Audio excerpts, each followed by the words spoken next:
Assalamu everyone. I hope you all are good. Welcome back to my channel One's Thought. So our today's video is about paradise lost. और paradise lost किसने लिखी थी? Sir John Milton ने। तो मैं सबसे पहले आपको थोड़ा सा इंट्रोडक्शन दे देती हूँ सर जॉन मिल्टन का। उसके बाद हम पैराडाइज लॉस्ट की समरी डिस्कस करेंगे आपके साथ। तो सर जॉन मिल्टन जो है he was born in 1608 and he died in 1674। He was an English poet and an intellectual. और उनकी जो बेस्ट नोन पोम थी वो थी पैराडाइज लॉस्ट। और ये एपिक पोम थी जो 12 बुक्स के तक गई थी, मतलब इतनी लंबी थी ये। इसकी वजह से मैं इसको ज़्यादा डिस्कस नहीं कर सकती, इस पोम को पूरा वर्ड टू वर्ड डिस्कस नहीं कर सकती इसकी लाइन बाय लाइन, क्योंकि ये बहुत लंबी हो जाएगी। तो हम इसकी समरी में इसको कवर करने की कोशिश करेंगे कि हर एक चीज़ इसकी कवर हो जाए। अच्छा जी, तो जो पैराडाइज लॉस्ट है वो 1658 से लेकर 1663 तक इसके ऊपर काम चला था। और 1667 में इसका फर्स्ट एडिशन जो है वो पब्लिश हो गया था। फिर 1674 में इसका सेकंड एडिशन पब्लिक हो गया था। और जो इसकी खसूसियत थी, जो इसकी क्वालिटी थी, वो ये थी कि एक ब्लैंक वर्ड्स में लिखी थी सर जॉन मिल्टन ने। हालांकि वो रेस्टोरेशन पीरियड था और उस टाइम पे जो है वो राइमिंग स्कीम को ज़्यादा फॉलो किया जाता था, बट उन्होंने ब्लैंक वर्ड्स में लिखी थी, तो इस वजह से भी ये ज़्यादा फेमस हो गई थी। और एक और चीज़ ये थी सर जॉन मिल्टन के बारे में कि वो उस टाइम पे जो है उनका ये था कि वो कैथलिक के ना बहुत ज़्यादा ख़िलाफ़ थे। तो इस वजह से उन्होंने ओलिवर जो कॉमवेल उनका बहुत ज़्यादा साथ दिया था। और वो जब चार्ल्स पर्ल्स को मार दिया गया था तो उन्होंने उसको भी सपोर्ट किया था, जिसकी वजह से ना इनके अगेंस्ट भी बहुत चीज़ें आई थी। उनको बहुत छुप के भी लिखना पड़ा था। और पैराडाइज लॉस्ट जो है वो उसी टाइम की है जब उनको छुप के लिखना पड़ा था। क्यों? क्योंकि ये हुआ था कि जो जो चार्ल्स पर्ल्स थे जब वो मर गए थे, तो चार्ल्स सेकंड जो थे, जो उन्हीं के बेटे थे, जब वो इंग्लैंड से वापस आए थे तो इनके लिए ख़तरा हो गया था। तो इसलिए इनको छुपना पड़ गया था, क्योंकि उन्होंने बयान ऐसा दे दिया था जिसमें ये सपोर्ट कर रहे थे कि हाँ अच्छा हुआ मर गया। तो इनका जो फेमस वर्क भी है वो भी यही है। पैराडाइज लॉस्ट जो है बहुत ज़्यादा फेमस गया था। और उस टाइम तक इनकी जो आईसाइट थी ना वो कम्प्लीटली वीक हो गया था, मतलब ये समझ लें कि ब्लाइंड ही हो गए थे वो तकरीबन। तो वो बोलते थे और उनको कोई और लिख के देता था। और इसका जो स्कीम थी इस पोम की वो यही थी कि मैंस फर्स्ट डिसोबीडियंस, मैंस का सबसे पहला जो डिसोबीडियंस था वो क्या था। और जब इसका शुरू होता है ना प्रोलॉग, तो प्रोलॉग में वो ना म्यूज़ से जो है वो बात कर रहे होते हैं और वो इंस्पायर करने के लिए ना उनसे मुखातिब होने की कोशिश कर रहे होते हैं। चलिए अब हम अपनी स्टोरी की तरफ चलते हैं। जी, तो इसके जो मेन कैरेक्टर्स हैं वो हैं सतान यानी शैतान, और एडम जिस हज़रत आदम जिसको हम कहते हैं हम मुस्लिम्स, जो मुस्लिम्स हैं वो उसको क्लोजली रिलेट कर सकते हैं इस चीज़ के साथ कि एडम किसको कहा गया है, एंड ईव हज़रत हवा। ठीक है, मैं इस्लामिक स्टोरी को बीच में नहीं लाऊंगी क्योंकि जो बाकी सारे हैं वो कंफ्यूज हो जाएंगे। बट एट द एंड जो लोग मुस्लिम्स नहीं हैं दे कैन स्किप इट, कि मैं एंड पे आप लोगों को रेफरेंस दूंगी कि इसमें क्या चेंजिंग्स आई हैं और क्या इस्लामिक हमारे कुरान जो है वो क्या कहता है इस बारे में। तो इसमें जो पैराडाइज लॉस्ट है उसमें ये बताया गया है कि पहले तो प्रोलॉग से शुरू होता है, which I have already told you. फिर इसके बाद सतान जो होता है, मतलब उन्होंने ये दिखाया हुआ है कि सतान और जो फादर ऑफ द वर्ल्ड है या फादर जो है गॉड फादर जो है उसकी लड़ाई होती है, सतान की लड़ाई होती है गॉड के साथ। ठीक है, तो वो क्या करता है कि वो अपना जमघटा ले आता है, लोगों को मैनिपुलेट करना शुरू कर देता है और गॉड के ख़िलाफ़ कर देता है, अपना एक ग्रुप बना लेता है। उस ग्रुप के साथ वो क्या करता है जी कि गॉड के ख़िलाफ़ लड़ाई करता है, जंग करता है। और उस जंग में जो है खुदा इसको हरा देता है, ये हार जाता है, गॉड से ये हार जाता है, जिसकी वजह से पहले ये फरिश्ता होता था और बाद में इसको सतान यानी शैतान बना दिया जाता है। अब देखिए इसमें भी ये दिखाया जा रहा है कि ये जंग हार जाता है उस टाइम पे। जब इसको निकाल दिया जाता है तो ऑफ कोर्स इसके जो 7 लोग थे जो इसका साथ दे रहे थे उनको भी निकाल दिया जाता है। तो ये अपने जो है ना इससे नफ्स इसकी मजरू हो जाती है भाई कि क्यों मुझे क्यों निकाला गया और ये वो। तो वो कहता है कि मैं तो अब इसको कोई किसी भी तरीके से जो है ना इनके ख़िलाफ़ जाऊँगा और जीत के बताऊँगा। कहता है कि मैं अपनी जो है ना पावर को शो करूँगा कि मैं बहुत पावरफुल हूँ। तो ये क्या करता है कि एक मीटिंग अरेंज करता है। ठीक है, ये देखें, ये दिखा रहे हैं कि उसको नीचे फेंक दिया जाता है, हेल में डाल दिया जाता है। तो ये क्या करता है, मीटिंग अरेंज करता है एक प्लेस में जहाँ पे सारे शैतान सतान मिलते हैं, उसको कहते हैं पेंडेमोनियम या फिर पेंडिमोनियम। ठीक है, वहाँ पे ये सारे मिलते हैं और वहाँ पे ये डिस्कस करते हैं कि भाई क्या किया जाए और किस तरीके से अपना बदला लिया जाए। तो वहाँ पे जो है ना एक शैतान होता है जिसका नाम होता है बेल्ज़बब या बील्सबब, ऐसी कोई इसकी प्रोनाउंसिएशन है, जो बहुत पावरफुल होता है। वो आइडिया देता है कि क्यों ना हम जो है करप्ट करते हैं इनके अर्थ को, क्योंकि उस टाइम पे इनको ये खबर पहुंचती है कि खुदा ने जो है वो एक दुनिया क्रिएट की है, तो कहते हैं क्यों ना हम इनके अर्थ को जो है वो करप्ट कर दें, ख़राब कर दें। तो जो शैतान होता है वो कहता है कि चलो अब मैं ढूंढता हूँ इसको, लेकिन अब दुनिया ढूंढने के लिए उनको कोई ना कोई हेल्प चाहिए थी, कोई ना कोई चीज़ चाहिए थी। तो अब शैतान क्या करता है कि वो अपने जब जाने लगा होता है दुनिया ढूंढने के लिए, तो अपने दो बच्चों से मिलता है। उसके दो बच्चे होते हैं, सिन एंड डेथ। अब जो सिन और डेथ होते हैं, अब सिन के बारे में आपको बताती चलूँ कि वो इसकी बेटी ही होती है। इसलिए बेटी होती है कि मतलब कोई माँ तो होती नहीं उनकी, मतलब आग से ही बनी होती है, तो उसकी बेटी होती है। बट शैतान ने उसी को प्रेग्नेंट किया होता है, और शैतान और जो सिन की आगे से बच्चा होता है वो होता है डेथ। तो सिन और डेथ दोनों इसी के बच्चे होते हैं। तो वो क्या करते हैं कि ब्रिज बनाने में हेल्प करते हैं, उसकी ब्रिज बनाते हैं हेल से लेकर अर्थ तक, ताकि शैतान जो है वो अर्थ पर जा सके। अब शैतान जो है वो अर्थ तक जाने की तो तैयारी पकड़ लेता है, लेकिन गॉड तो पावरफुल है, गॉड को तो सब पता चल जाता है। वो प्रिडिक्ट करता है कि भाई ये कुछ ना कुछ तो गड़बड़ करने वाला है।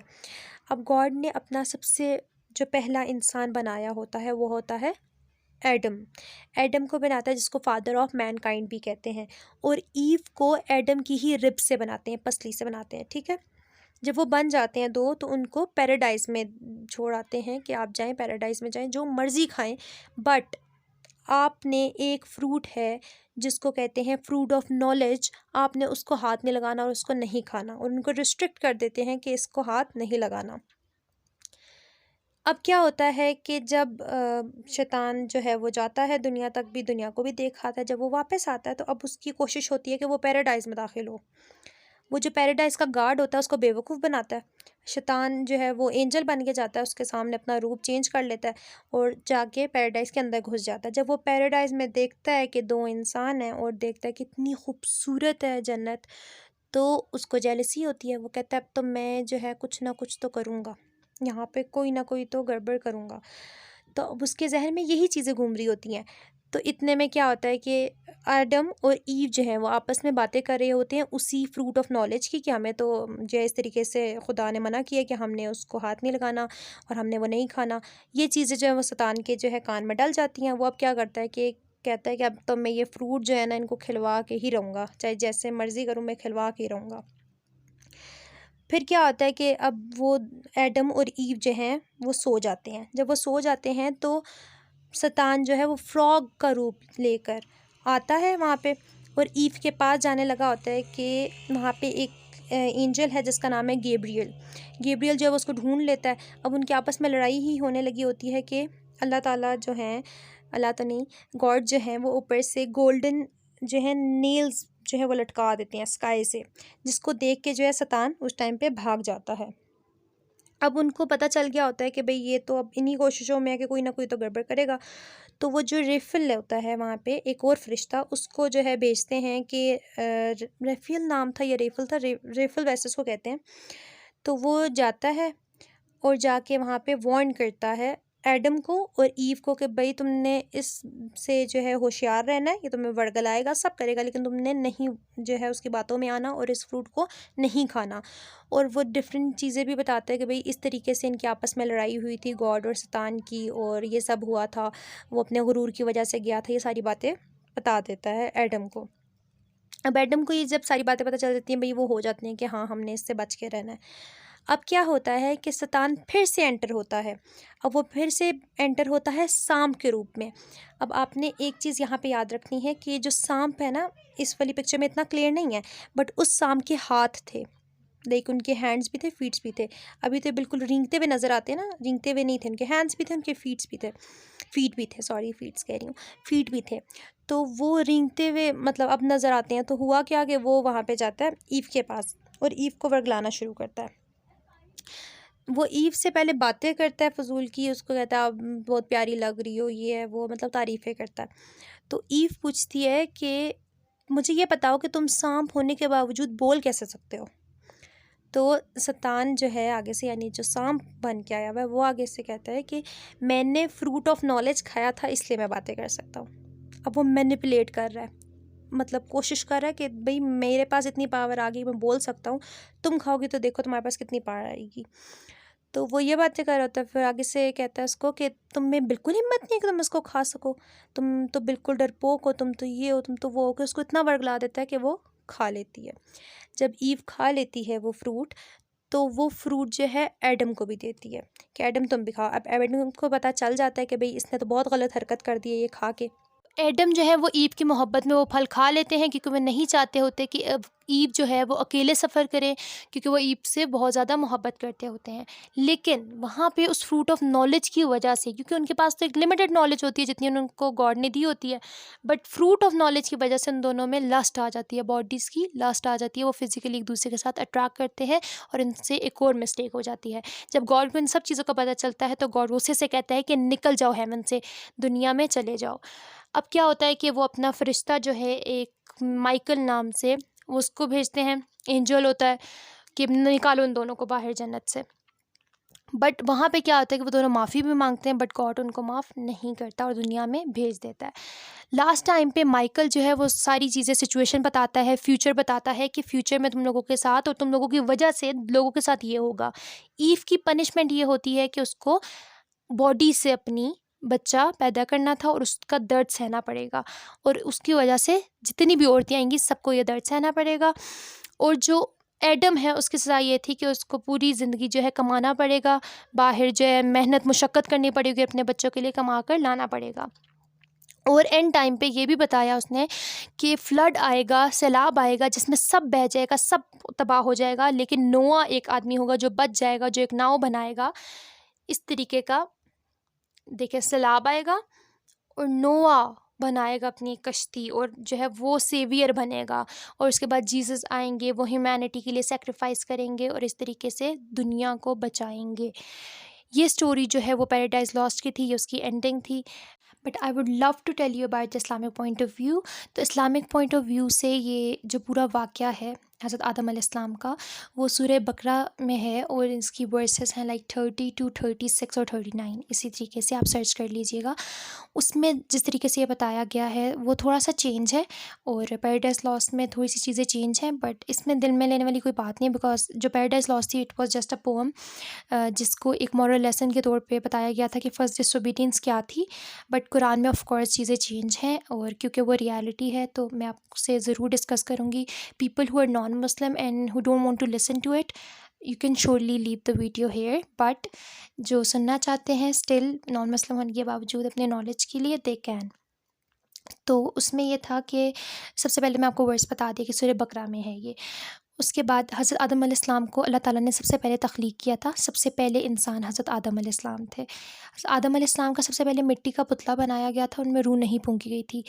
40 साल तक या 40 दिन तक, इसी तरीके का टाइम पीरियड है, उसमें उनमें रूह नहीं फूंकी गई थी, उनका सिर्फ़ एक पुतला बनाया गया था। जब उनमें रूह फूंकी गई तो फ़रिश्तों को कहा गया, सारे फ़रिश्तों को कहा गया, और उस टाइम पे जो शैतान है वो भी एक फ़रिश्ता ही होता था, आग का बना हुआ था, बट बहुत फरमाबरदार था अल्लाह ताला का। तो उसको कहा गया कि भाई, सबको कहा गया कि सजदा करो, सब ने सजदा किया हज़रत आदम अलैहिस्सलाम को, पर शैतान ने गुरूर में सजदा नहीं किया और कहा कि मैं भाई आग का बना हुआ हूँ, मैं इस मिट्टी के पुतले को करूँगा सजदा, मैं नहीं करने वाला। तो अल्लाह ताला ने उसको निकाल दिया, वहाँ से जन्नत से निकाल दिया उसको, और कहा कि तू पूरी ज़िंदगी ऐसे ही जलता रहेगा, कश्मकश में रहेगा।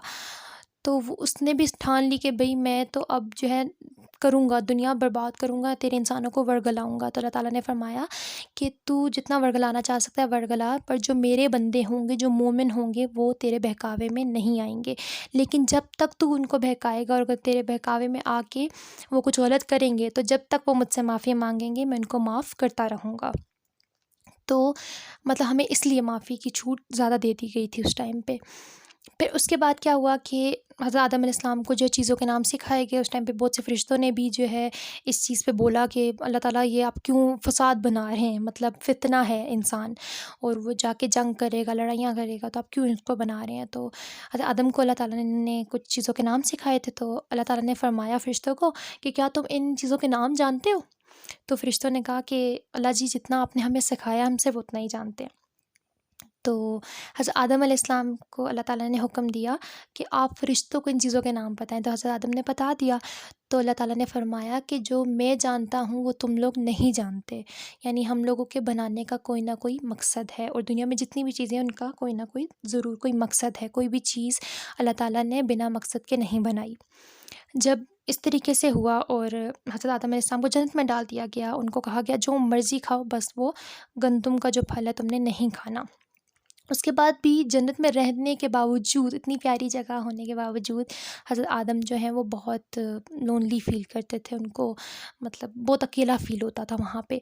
तो अल्लाह ताला ने उनको एक दिन सुला दिया और उनकी पसली से हज़रत हव्वा को पैदा किया। हज़रत हव्वा को जब पैदा उन्होंने किया, तो जब हज़रत आदम उठे ना, और मज़े की बात कि मतलब इतनी खूबसूरत बात है ये कि अल्लाह ताला ने उस टाइम पे सारे फ़रिश्तों को के आँखों में पट्टी बाँध दी और पर्दे में औरत को बनाया। हज़रत हव्वा को पर्दे में बनाया गया, उनका तकद्दुस पामाल नहीं किया गया। मतलब इतनी ज़्यादा औरत को रिस्पेक्ट दी गई है कि औरत हमेशा पर्दे में ही रहने की चीज़ है, क्योंकि औरत बहुत खूबसूरत चीज़ है। तो अल्लाह ताला ने जब उनको बनाया और पर्दे में बनाया, और जब हज़रत आदम की आँख खुली, हज़रत आदम ने देखा कि उनकी साइड पे एक औरत है। उन्होंने कहा ये कौन है? तो अल्लाह ताला ने फ़रमाया कि आदम, ये तेरी बीवी है, तेरी बेगम है।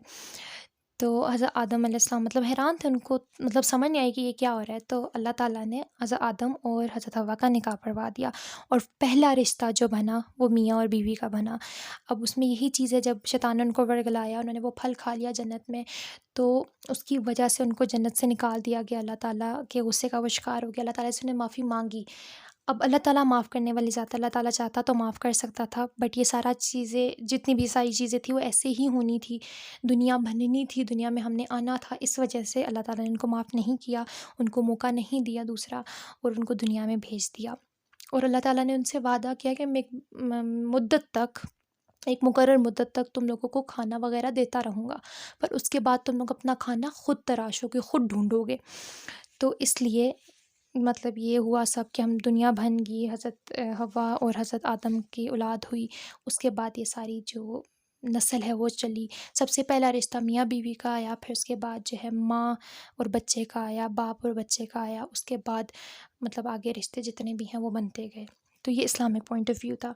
थोड़ी-सी आप लोगों को भी स्टोरी में समझ आ रही होगी कि चेंजिंग्स हैं, क्योंकि बैकग्राउंड नहीं बताया गया पैराडाइज़ लॉस्ट में कि क्यों, मतलब क्या असल स्टोरी थी, कि सजदा करने को कहा था और शैतान ने नाफरमानी की थी, इसलिए उसको निकाला था, और ये सारी चीज़ें। तो आई होप आपको वीडियो अच्छी लगी होगी और आप लोगों ने कुछ ना कुछ सीखा होगा। So do not forget to subscribe my channel. अल्लाह हाफ़िज़।